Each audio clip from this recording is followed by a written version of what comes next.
This is a Cincy fan talking with LP. You can catch me on Twitter. That's a Cincy fan talking. You say it like it sounds, just leave off the G. If you have ideas for the show, you can reach me at Cincy_fan talk at yahoo.com. If you have any suggestions for the show, make sure you leave them there. Who knows, you might find yourself as part of the show. Any feedback would be definitely appreciated. And also, make sure you hit the Linktree page that's on my Twitter. Make sure you click on that. You can find all the different ways to contact me there. Enjoy the show.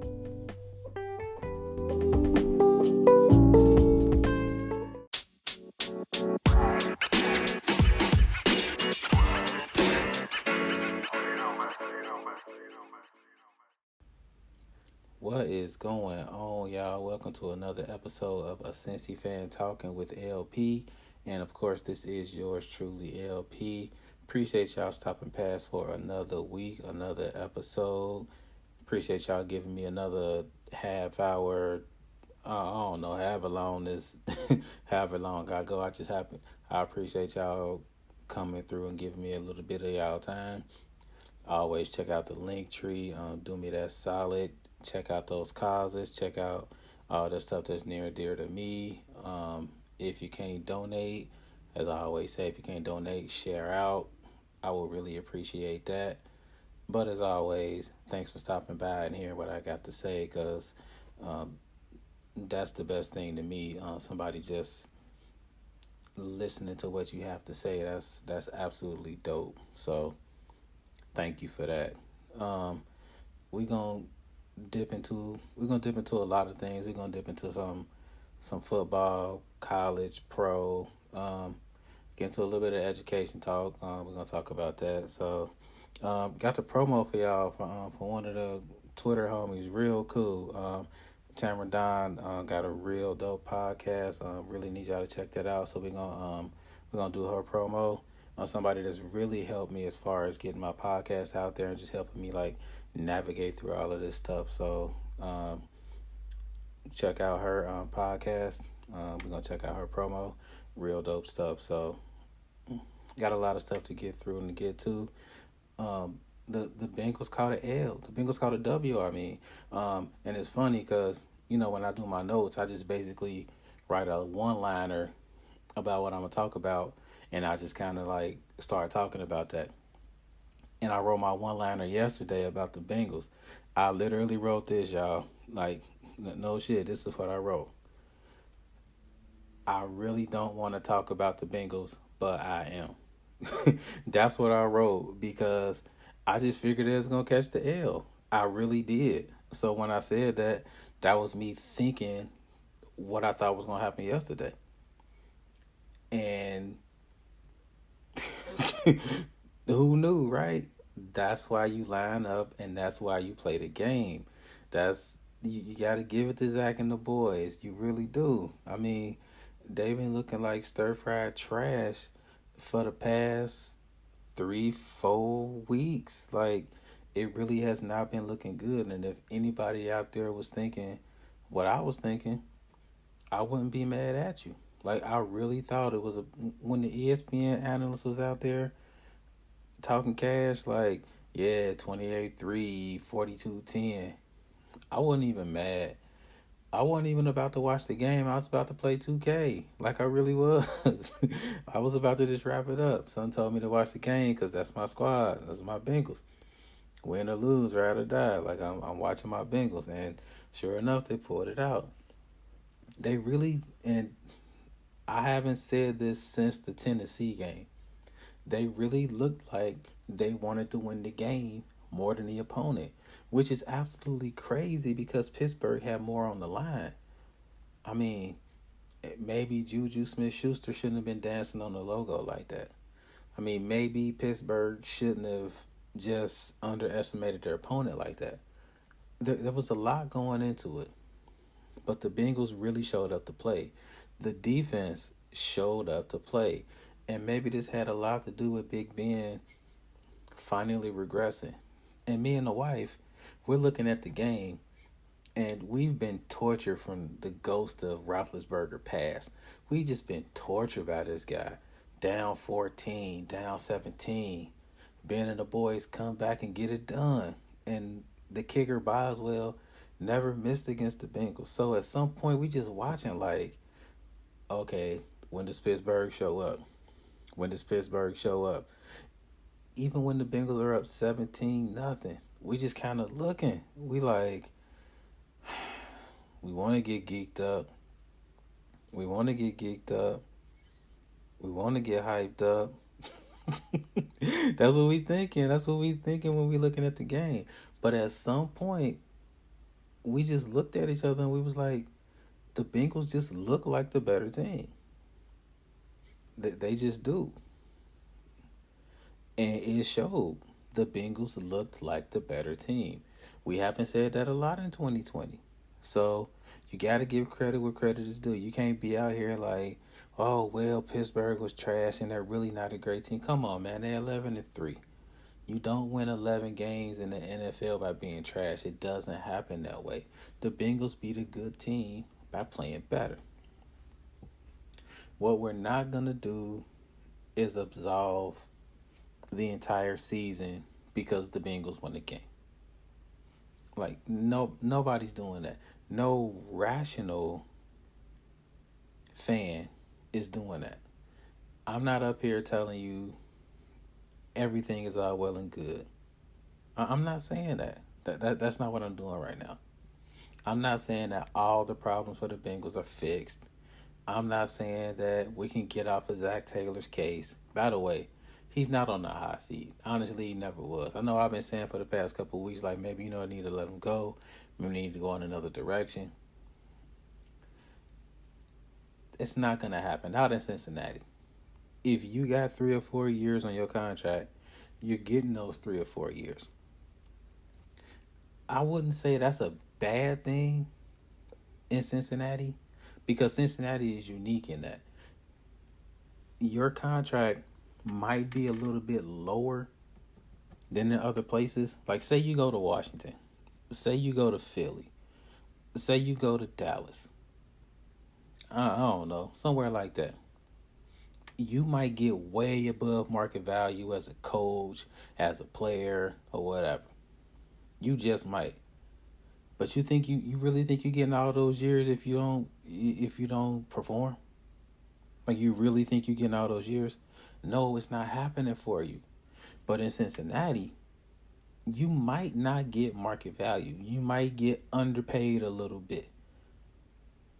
But you'll get all your years. They'll ride it out in Cincinnati. We'll give you a chance to turn it around here.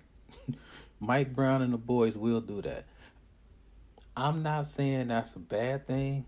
I'm not saying that's a good thing. In the Bengals organization, that's just their thing. All organizations have a thing. That's the Bengals thing. Some coaches gravitate to that, and they like that, and they want to be here because of that. Some coaches want to get paid. They think they can perform, and they want to get paid, so they're like, I don't want to be like that. And you'll notice in the Marvin Lewis tenure, he was able to attract players here on that banner. He was like, look, you might not get what you'll get in other places, but we'll give you X amount of dollars, and you will get X amount of dollars. Over somewhere else, they'll say you'll get Z amount of dollars, but you'll only get X amount of dollars, and they'll kick you out. For this reason, Zach Taylor's not going anywhere. I mean, he's not. Unless the Bengals drop from bad to absolutely bad, we got Zach Taylor. That's who we have. He's going to be here. Now, I'm not saying things are going to be like absolutely great because of what happened after this one game. No, things are still bad here in Cincinnati. I mean, they are. There's no getting around it. But for one day, for one game. Shit was great. Call it a vacation. Like, just call it that. One of my favorite movies growing up, still one of my favorite movies, was What About Bob? I find this movie absolutely hilarious. I do. And Bill Murray basically takes a vacation from his problems. That's what he did. And all types of shit happened from this point. But that's what we as fans got to do yesterday. That's what we got to do on the Monday Night Football game. We got to take a vacation from our problems. And there's people on Twitter going off like, well, yeah, the social media account for the Bengals, you need to worry about Joe Burrow's leg and this, that, and the third. Chill out. Like, calm down. We get it 154%. We know what's going on. But the Bengals beat the Steelers for the first time in 11 tries. We lost the last 10. And we looked good doing it. We took a vacation from our problems. Leave us alone. Okay? Give us a couple of days. Let us live it up. Because it's been a while since we've had this feeling against the Steelers. Catch us on Wednesday or Thursday. Okay? Catch us on Thursday. And we can talk about how the defense was getting ran throughout the other weeks and how Zach Taylor's play calling has been bad most weeks and all the myriad of problems that's going on. We can talk about all that later. But for right now, damn it, we on vacation. like we on vacation. And while we on vacation, leave us alone. Unless you buying us drinks. Unless you giving us like shots. Unless you replaying that hit that Von Bell delivered. Like, unless you got something to contribute to the vacation, stay in your cold weather part of the brain. That's really what that's about. And as Bengals fans, that's where we are with it. But we do understand where we are as a franchise. And it was a great day yesterday. A great day yesterday. But it doesn't really change much. I think it would be a big problem if winning kept happening and people translated that into things are changing. That's when I think there would be a problem. I don't mind winning games. Like, if you're a Bengals fan, you shouldn't mind winning games at all. You're crazy if you don't want your team to win. Like, what's wrong with you? Why would you want your team to tank? Like, dude, chill out. I know you want a high draft pick, but like, at the expense of your team being trash, be for real. But if you start equating these last couple of games, getting wins, to all of a sudden the team being fixed, you tripping. Like, you really are. The team is broken this year, and they need to be fixed. A few wins this year doesn't change that. A few wins this year is basically a vacation from our problems. It just makes the last couple of weeks a little bit easier to swallow. That's all it would do. But no one should equate this for what happened all of the other weeks. Because you are your record. No matter how you got there. I mean, we're 3-10-1. Doesn't matter how close the losses were. None of that. I mean, that's what it is. So, we'll go from pro to college, and we'll talk about all the people whining about Ohio State getting in, the college football playoff. And here's the funny thing to me. And I'll just put this out here before I even start. The college football playoff was super fair. And it was immensely unfair. And the thing is, we knew both of these things before the season even started. Why people are acting surprised about these things, I do not get. I really don't understand it. Like, why people are surprised about these things. Number one, did we not know there was a pandemic before the season started? Everybody's acting so surprised about Ohio State only playing 6 games. I mean, if you look at these coaches that are complaining about the number of games teams are playing, look at their quotes from the beginning of the season. They don't match up with what they're saying now. It's it doesn't matter how many games teams play as long as they're good enough to be there. I mean, this is what these coaches were saying at the beginning of the season. And then you line it up to now. Oh, I can't believe it. Ohio State only plays 6 games. They don't deserve to be there. I mean, it's a bunch of bullshit for real. Like, it really is. And I get what a lot of these teams are doing. The Clemsons, the Alabamas, the Texas A&Ms. A lot of these teams they're just defending their team. And they're trying to get in the heads of Ohio State. It's what you do. But a lot of these fans and a lot of these analysts, you gotta realize we're in a pandemic. Everybody's schedule is gonna be jacked up. And especially when you realize that the Big Ten screwed this up in the beginning. The Big Ten really shouldn't be playing football. I mean, they got it right, then they got it wrong, then they got it right again, then they got it wrong again. Either you're not gonna play, or you're gonna let them play at the same time that everybody else played. I didn't think they should have been playing in the first place. I mean, once you shut it down, you got to shut it down. But if you're going to let them play, you got to let them play as soon as possible so you don't run into this problem. The ACC and the SEC and a lot of these other conferences, they decided early on, we're going to let the kids play. And we're going to do it early so that when we have to cancel games, not if, but when we have to cancel games, what we can do is we can make them up. The Big Ten hem-hawed, went back and forth. Now teams like Ohio State, Indiana, Iowa, they can't make up games. They're just screwed. So now we get to the college football playoff, and now people are complaining. And fans are going to be fans. Fans are going to complain if their team doesn't get their way.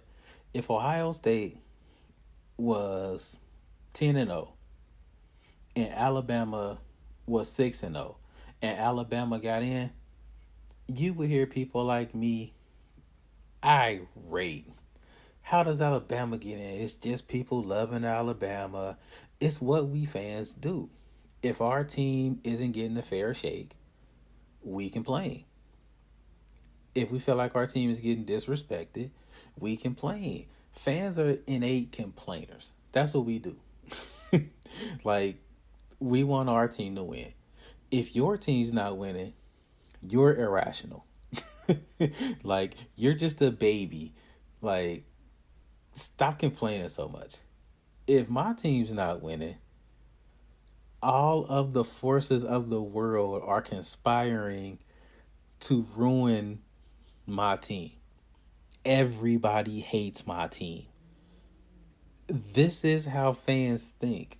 Rarely do you find a rational fan that goes like, oh, well, it really wouldn't matter what side of the road you're sitting on.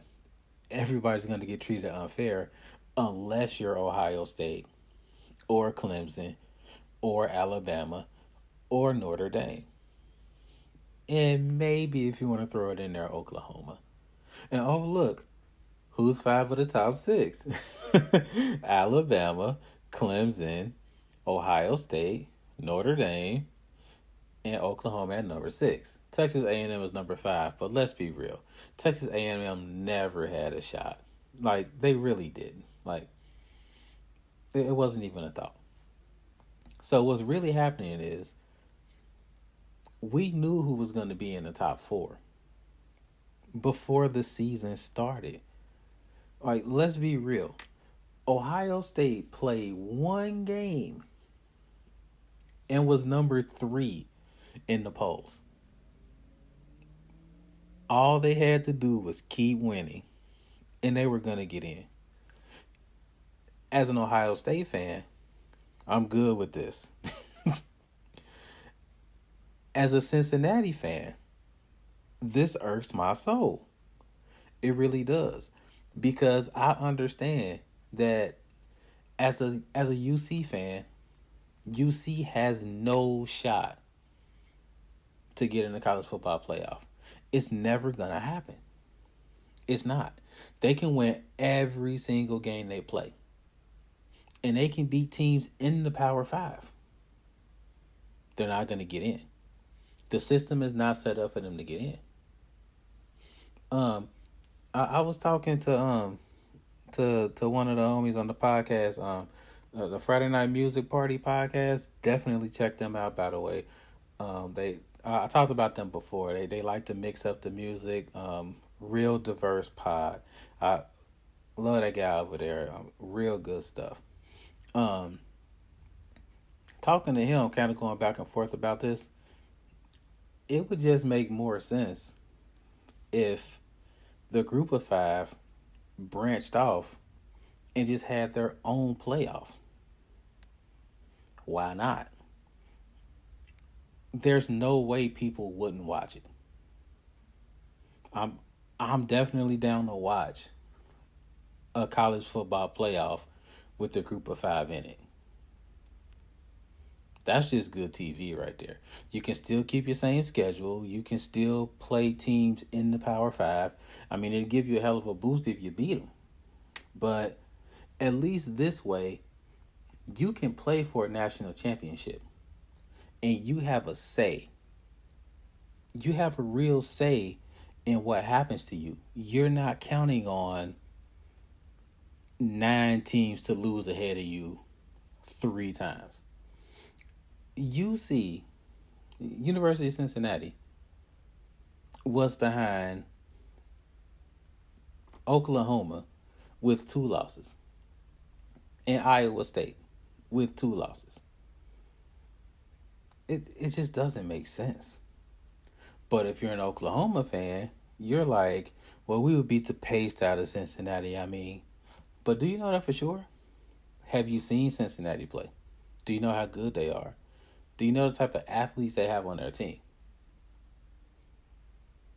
I mean, it's just weird that every single sport has a playoff in college. And when you look at football, they all have playoffs except for FBS. I mean, it's just the weirdest thing. And I mean, you know it's all about the money. I mean, you can see that. It's all about the dough.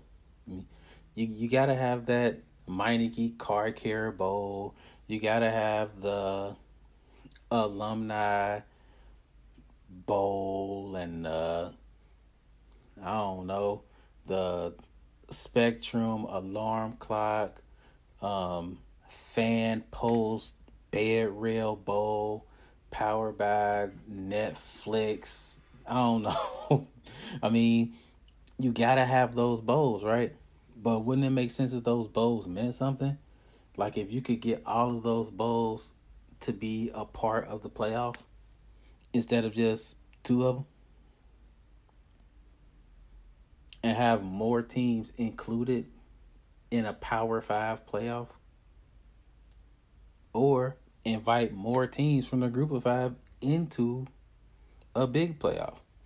But I mean, once you start making sense, then the money starts dropping off, and once the money starts dropping off, then there's less incentive for people to actually join it. And yeah, I don't know.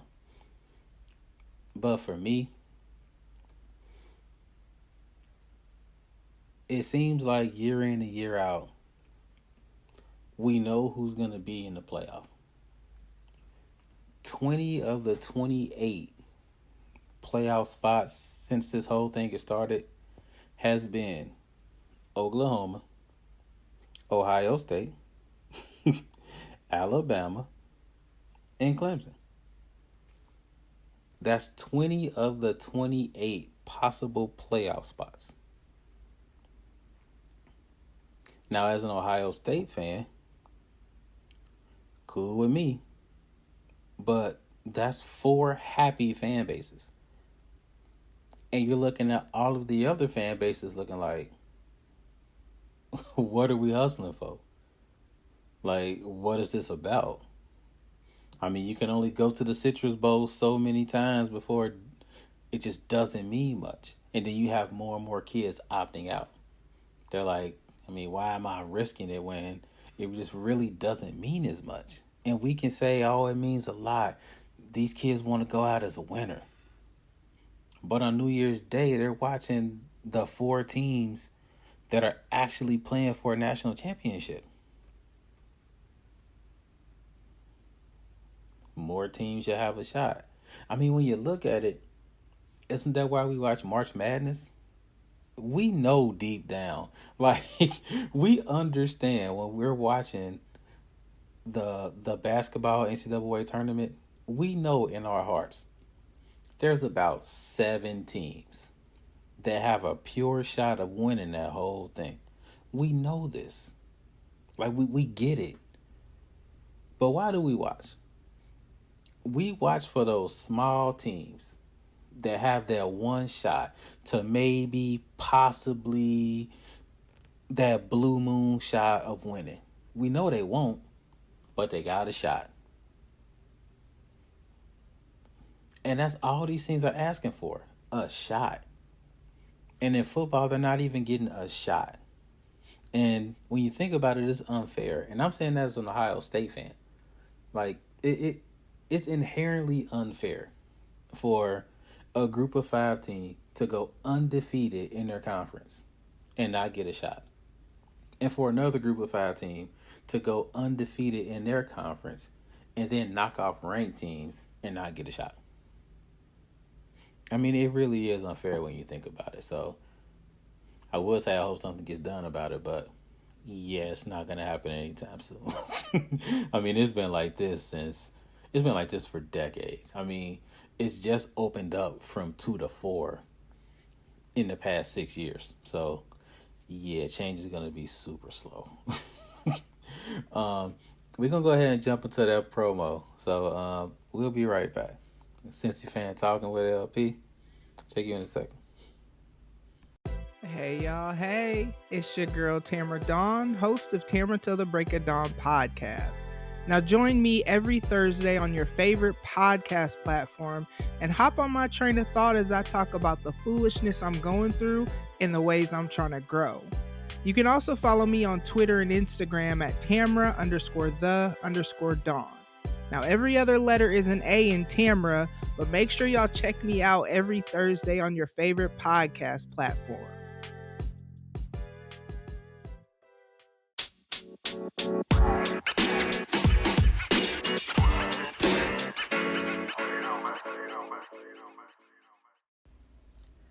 And welcome back to a Cincy Fan Talking with LP. Yeah, definitely make sure y'all check out Tamara Till the Break of Dawn podcast. That's every Thursday. Make sure y'all check her out. You can also hit her on Twitter and Instagram. That's Tamara, TAMARA_the_Dawn, DAWN. Real dope pod. Really makes you think. I usually check it out every week, so make sure y'all do too. Like I said, real dope. Intellectual, get funny at times, so make sure y'all give it a listen or two. You'll definitely be back to it. Yo, never have I ever been as hyped about a Verzuz battle as I had with E40 and Too Short. Like, I had it programmed on my phone like half an hour before so I wouldn't miss the DJs. Like I was on it. Usually for the Verzuz battles, I like peep in and out. You know, I catch like a song or two or whatever, and then, you know, just bounce in and out or whatever. I think the one I think the one Ludacris did. I was there for most of that. But this one, I don't know. For this one, for me, this just meant more. It really just did because I grew up on E40 and Too Short. That's just what I listened to. Like it was just a little different in the '90s because as far as like accessibility of music or whatever, I wouldn't say it was more difficult to get music, but it was like once you discovered music, especially music that wasn't really from your area, once you discovered it, you kind of felt like not like you owned it, like, but you kind of felt territorial, like, I discovered this, like, and you told all your friends, like, hey, check out what I found, like, yeah, I was on this before you. That's how I felt with like E40 and like Too Short and like most Bay Area stuff. Like my brother, like me and my brother, that's what we did. Like we discovered Bay Area music way back. Like we was bumping Too Short tapes, like 80.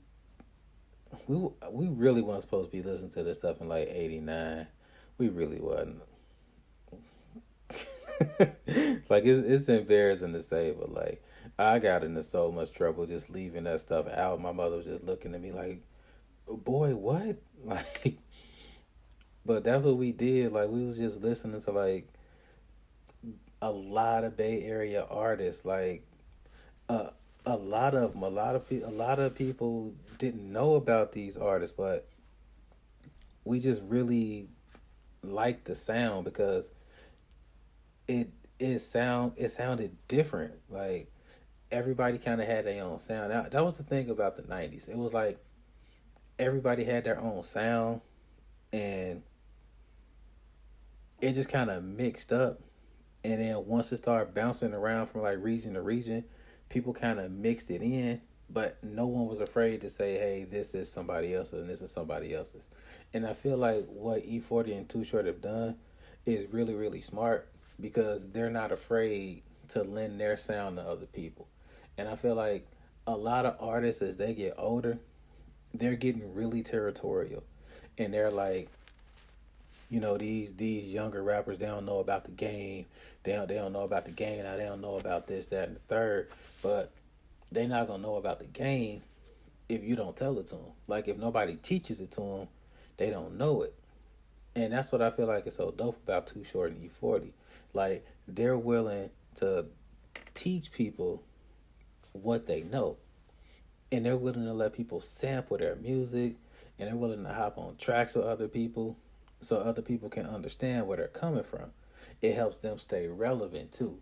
So somebody like E40, who has consistently been like a gold/platinum artist, more gold than platinum, but he's consistently gold, like consistently a gold artist to the point where he's beyond profitable because all the money is his.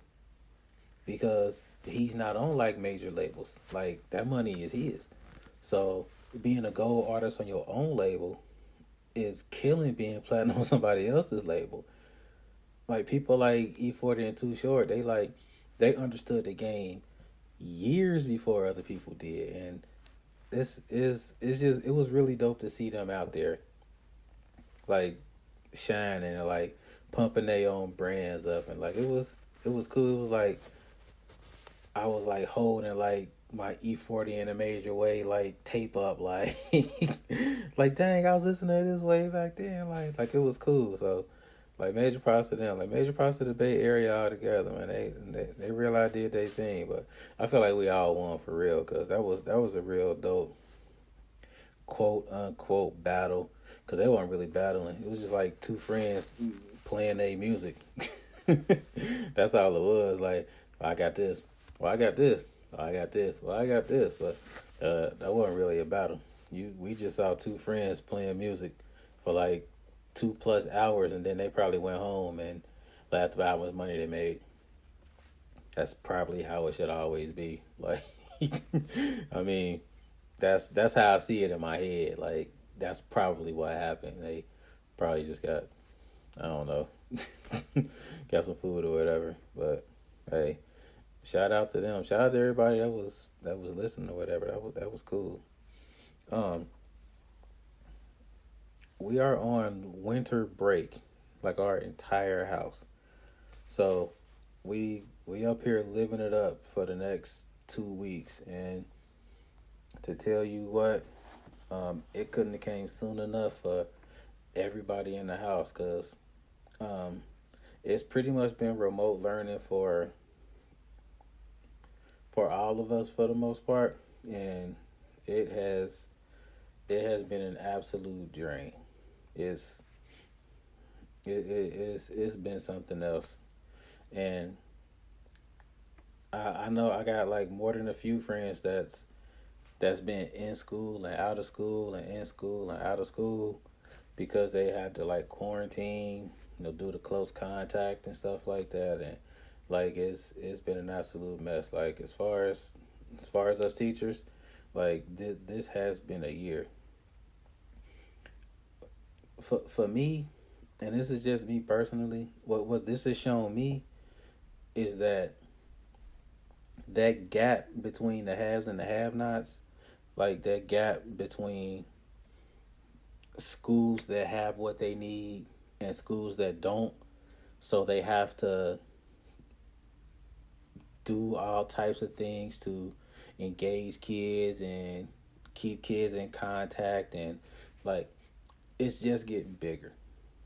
And I know we see stuff on the news with these teachers doing like innovative and creative things and all of that. Like, I know we see that, but I mean, sometimes it makes me sad, honestly, that teachers have to do so much.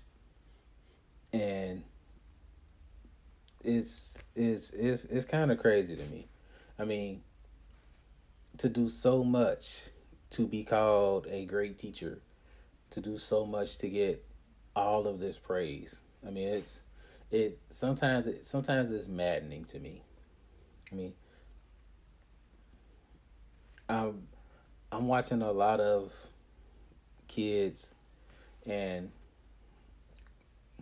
I won't say they're not trying, because I've kind of broken this down, and I get where the lack of effort comes from. Um, it's not like they don't want to try, especially with this remote learning thing. It's gotten to the point where it's not the kids don't want to fail. It's to the point where, especially kids in underserved communities, they feel like they can't fail, because if they do fail, they won't get another shot. So what I see personally is, I see kids that it's not like they're not trying because they don't want to try. They've seen consequences of what happens when they do try so many times that they really don't try on questions anymore, because what happens if I make a mistake? If that kind of makes sense. So the culture in my classroom for years and years has been eliminating the culture of making a mistake. We're to the point in class now where we discuss how it's okay to make mistakes. Like, we weave in the whole making mistakes is okay thing. Like, we're kind of weaving that in the class. And we've been doing that for years now. We have discussions about how learning is failure, because for so long they've been in cultures and climates where you can't fail, because if you do fail, you don't get another shot, and the repercussions of failure is real life. Like, there are real life consequences attached to failure where some of these kids are from, and they interpret that to education. And to a lot of people, it's like, what? We're just doing math problems. But you got to understand that some kids can't they can't separate that. Like, I'm doing this math problem, but what happens if I miss it? What happens if these kids start laughing at me? Nah, I don't want to do it. It ain't worth it. So it's always for those first few weeks in class. We're talking to the kids in class and we're like, look, this is the classroom of mistakes. This is what we do here. You're going to miss some questions to get the right answer. It's cool. Sometimes we just give them problems and we're like, look, this is the question. And we're like, okay, you're going to get it wrong sometimes. You're going to get this question wrong. Nobody knows how to do this question right now. But we're going to learn it together. What? Yeah, that's what we're doing. Just kind of weaving that in. And distance learning is the best thing for that because everybody's on a computer. And since everybody's on a computer, it's a little bit easier to kind of get that message across. It's a little bit easier. I think that's the one thing that's good about distance learning. Since we're not all together per se, that whole stigma of everybody's looking at me, that's kind of like not there.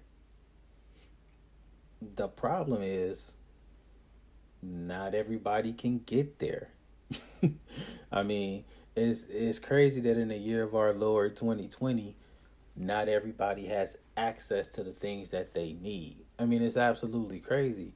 Like, and I'm not knocking the families because I don't feel like personally it's the family's fault that all families don't have Wi-Fi service. I personally feel like Wi-Fi should be free for all. If we're asking all of these kids to do these things, why doesn't governmental services make it so that this stuff is free?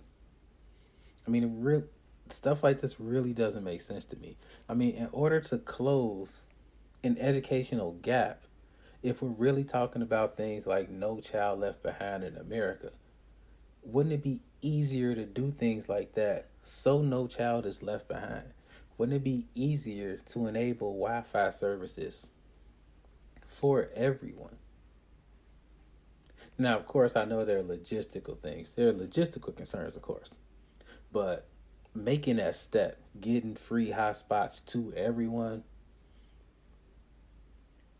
just makes perfect sense. I mean, Congress is passing bills like they're doing now. One of those bills could be educationally based, and putting that out there would help. Well, I don't know, LP, this pandemic might end soon. Okay, the pandemic is ended soon, but do you think the need for Wi-Fi will end once the pandemic ends? Hell no. These kids are going to need stuff like this long after this pandemic is over. I mean, I know in my classroom, me personally, and this is just me speaking personally, I've been trying to give assignments the way I'm giving them now for a couple of years, but I couldn't because everybody didn't have Wi-Fi. But once the pandemic happened, we were able to get grants and things like that. And now more and more kids have Wi-Fi. And now the assignments that I wasn't able to do a couple of years ago, I'm able to do easily now. I mean, that's actually because of the pandemic.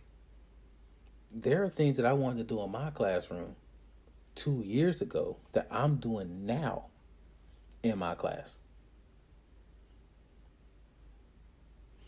And when I asked my class a couple of years ago, hey, who has access to do this assignment?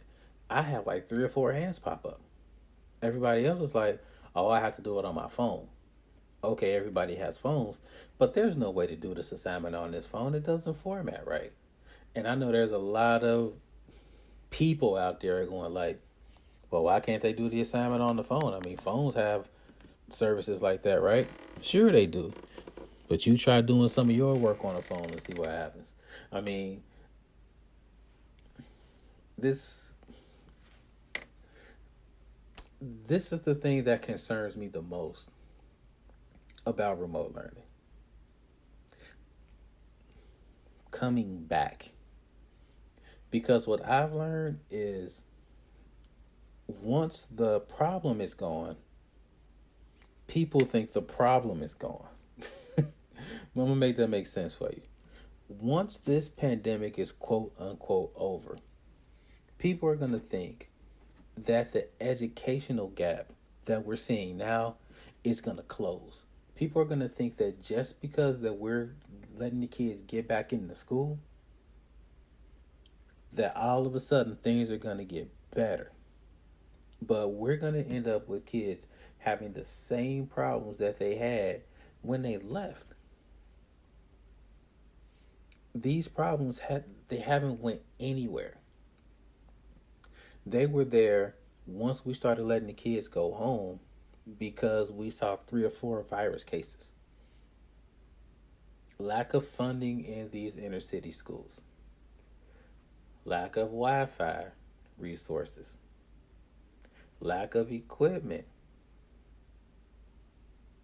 All this stuff hasn't changed. It's still there.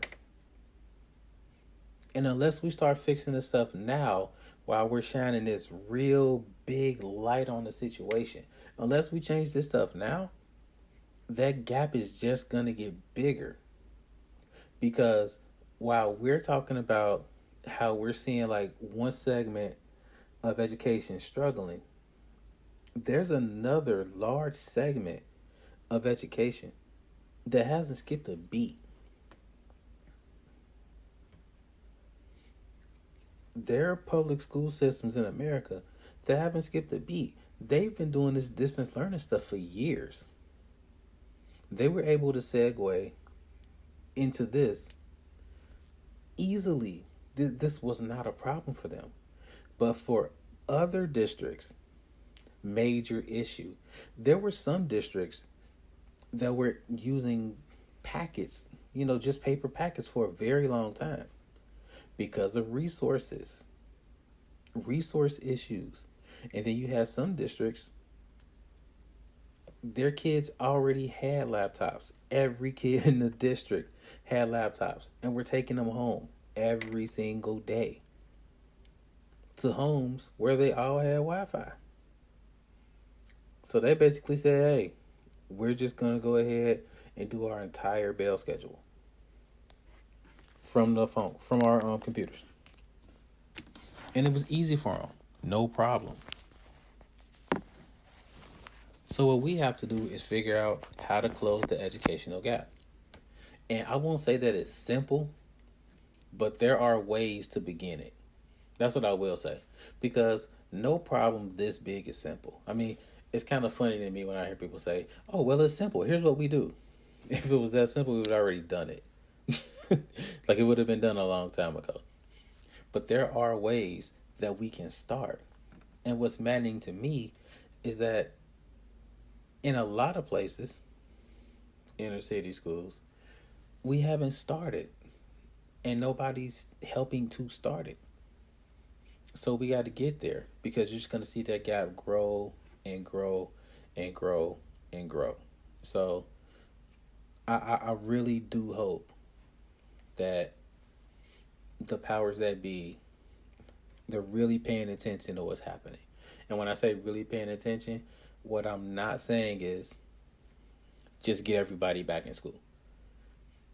That's not the final answer. We were all in school before. We were in school last year, and we all had the same problems. So just getting us in school, that isn't the first step.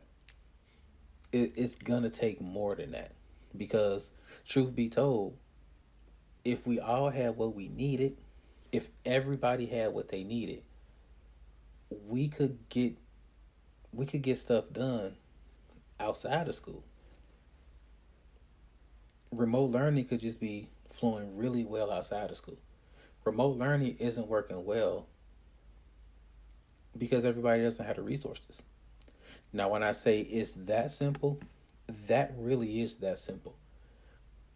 Remote learning isn't working because the resources aren't there. And since the resources aren't there, there's a lot of different modes that have to shift. Parents have to do things they don't want to do.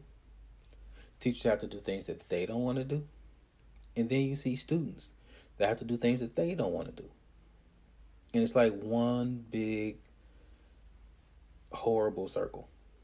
So getting the kids in school, it definitely does solve some problems, but it won't solve them all. So